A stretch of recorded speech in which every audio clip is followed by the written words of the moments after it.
మనకి ఎస్ఐపిస్ కంటే కూడా లంసమ్గా చేస్తేనే రిటర్న్స్ ఎలా ఎక్కువ వస్తాయని చూద్దాము. ఇప్పుడు చూస్తే మీకు నేను ఆగస్ట్ 2015 నుంచి 2025 దాకా తీసుకున్నాను. గత ఎపిసోడ్స్లో కొన్ని చెప్పాను ఫండ్స్ నేను. ఇప్పుడు ఇంకొంచెం ఎక్కువ ఎక్స్ట్రా ఫండ్స్ చూద్దాం. అన్నిట్లో ఇలాగే వస్తుందా లేదా పర్టికులర్ కొన్ని ఫండ్స్లో ఇలా వస్తుందా అని చూద్దాము. ఇప్పుడు చూడండి మిడ్ క్యాప్ కేటగిరీ తీసుకుందాము. సో ఇక్కడ మిడ్ క్యాప్ కేటగిరీలో Invesco India mid cap. So అది ఒక మంచి కంపెనీ అండి. ఇన్వెస్కో ఇండియా అనేది సో ఒక ఫారిన్ కంపెనీ. సో ఇండియాలో చాలా ఏళ్ళుగా ఉంది, బట్ బాగా రిటర్న్స్ అయితే ఇస్తుంది. సో అలాంటి ఇన్వెస్కో ఇండియా మిడ్ క్యాప్లో కనుక లంసమ్గా 10 lakhs పెట్టుంటే 10 years బ్యాక్ ఆ 10 lakhs మాత్రమే ఇవాళ రోజున చూస్తే ఆగస్ట్ 2025కి మన దగ్గర 60 lakhs అయితే అయ్యిందండి. అంటే 59,03,000 చేంజ్ అయింది. మనం రౌండ్ ఫిగర్గా తీసుకుందాం 60 lakhs. అలాంటి ఫండ్లో కనుక ఎవరైతే 10,000 రూపీస్ ఎస్ఐపి వేసుకుంటూ వచ్చారో 10 yearsకి చూడండి, మనం చెప్తున్నాం కేవలం 10 lakhs పెట్టమని.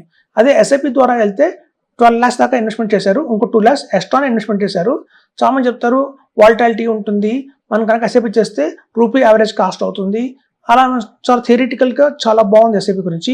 కానీ రిటర్న్స్ పరంగా చూస్తే మనకి కేవలం 35 lakhs మాత్రమే వచ్చింది. సో మనకి చూస్తే ఈ 60 lakhsలోంచి 35 lakhs తీసేస్తే రౌండ్ అబౌట్ మనకి 25 lakhs దాకా కూడా మనకి లాస్ అనేది జరిగింది. ఒకవేళ మనం ఎస్ఐపి వేసినందువల్ల. అదే లంసంగా పెట్టుంటే కనుక అదనంగా మనకి ఇంకో 25 lakhs అనేది ఎక్స్ట్రా వచ్చిండేది.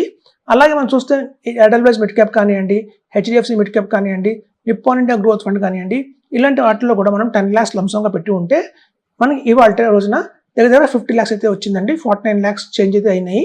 మీకు నేను డిస్ప్లేలో పెడతాను ఇవన్నీ. సో రౌండ్ ఫిగర్ తీసుకుందాం ఇక్కడ 150 lakhs. అదే కనుక ఎస్ఐపి ఫామ్లో కనుక వేసుకుంటూ వస్తే మనకు వచ్చింది ఎంత అంటే 35 lakhs వచ్చింది. సో కాబట్టి చూడండి, మనం 2 lakhs ఎక్స్ట్రా పెట్టాం ఎస్ఐపిలో ద్వారా. మనం ఎందుకంటే లంసంగా పెడుతున్నాం కాబట్టి కొంచెం బర్డెన్ అవ్వచ్చు. చాలామంది అనొచ్చు ఒకేసారి బెటర్ కాబట్టి బర్డెన్ మనకి ఇన్ఫ్లేషన్ కూడా పనిలోకి తీసుకోవాలి అని చెప్పి. కానీ ఆ వారం మనం ఎస్ఐపిలో 2 lakhs ఎక్స్ట్రా ఇన్వెస్ట్మెంట్ చేస్తున్నాము. అలా 2 lakhs ఎక్స్ట్రా ఇన్వెస్ట్మెంట్ చేసినా కూడా మనకి దగ్గర 35 lakhs వచ్చింది. అంటే డిఫరెన్స్ ఏదైతే ఉందో చూస్తే దగ్గర మనకి 15 lakhs డిఫరెన్స్ అయితే వచ్చిందండి. హ్యూజ్ అమౌంట్ అని చెప్పొచ్చు ఇది.